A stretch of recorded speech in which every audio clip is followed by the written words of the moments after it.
छठवें पार्ट में आपने देखा कि किले के विनाश के बाद मीरा ने सोचा था कि राजा की आत्मा और उसके श्राप का अंत हो चुका है, लेकिन ऐसा लगता था कि अंधेरा अब भी उसका पीछा कर रहा था।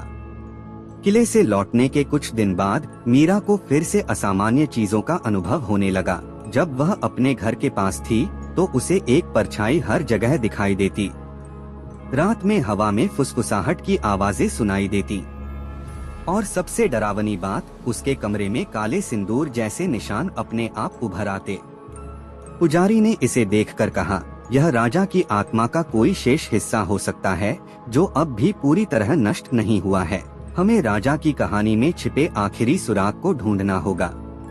पुजारी ने मीरा को याद दिलाया कि काले सिंदूर का रहस्य 4 हिस्सों में बंटा था। पहला मंदिर की मूर्ति, दूसरा प्राचीन ताबीज, तीसरा रहस्यमयी झील और चौथा राजा का किला। लेकिन पांडुलिपि में एक और संकेत दिया गया था, एक अंतिम सूत्र जिसे अमर मंदिर कहा गया। यह मंदिर राजा की आत्मा की सबसे गहरी शक्ति का आधार था। मीरा, पुजारी और इतिहासकार ने राजा की पांडुलिपि और बाकी प्राचीन दस्तावेजों को फिर से खंगालना शुरू किया। उनकी खोज ने उन्हें उत्तर भारत के एक वीरान इलाके में भेजा जहां अमर मंदिर के होने की संभावना थी। यह इलाका बेहद डरावना था।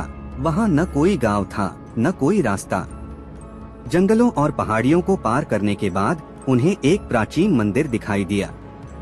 यह मंदिर पूरी तरह खंडहर था, लेकिन उसमें अब भी एक अजीब ऊर्जा महसूस हो रही थी। मंदिर के अंदर एक बड़ा गर्भगृह था। वहां जमीन पर राजा के नाम का सिंदूर से लिखा हुआ एक चक्र बना हुआ था। चक्र के चारों ओर अजीब प्रतीक बने थे। दीवारों पर अजीब तंत्र मंत्र के निशान थे और चक्र के केंद्र में एक कटोरा रखा हुआ था जिसमें अब भी काला सिंदूर भरा था। पुजारी ने कहा, यही वह जगह है जहां राजा ने अपनी आत्मा को अमरता देने के लिए अंतिम अनुष्ठान किया था। यह चक्र उसकी आत्मा का अंतिम अंश है। इसे नष्ट करना हमारी सबसे बड़ी चुनौती होगी। जैसे ही मीरा ने चक्र के पास कदम रखा, मंदिर में अंधेरा छा गया।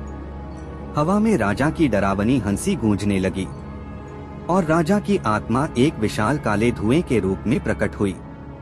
राजा ने कहा, तुमने मेरे हिस्सों को नष्ट किया, लेकिन यह मेरी आत्मा का केंद्र है।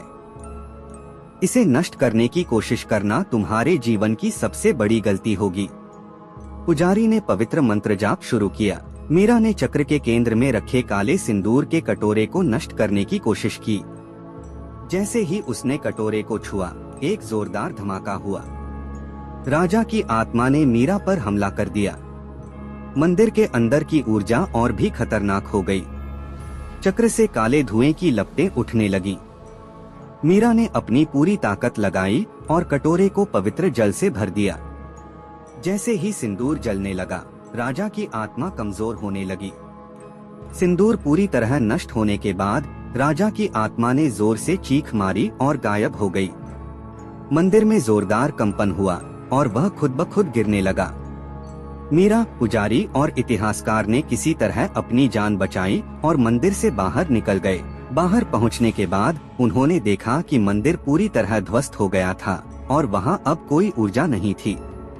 पुजारी ने कहा, अब राजा की आत्मा पूरी तरह नष्ट हो चुकी है। यह श्राप हमेशा के लिए खत्म हो गया है। लेकिन मीरा के मन में अब भी एक सवाल था, क्या यह सच में अंत है या अति कहानी अभी जारी है। जुड़े रहिए हमारे साथ हॉन्टेड टूर पर तो लेकर चलते हैं आपको 8वें पार्ट में।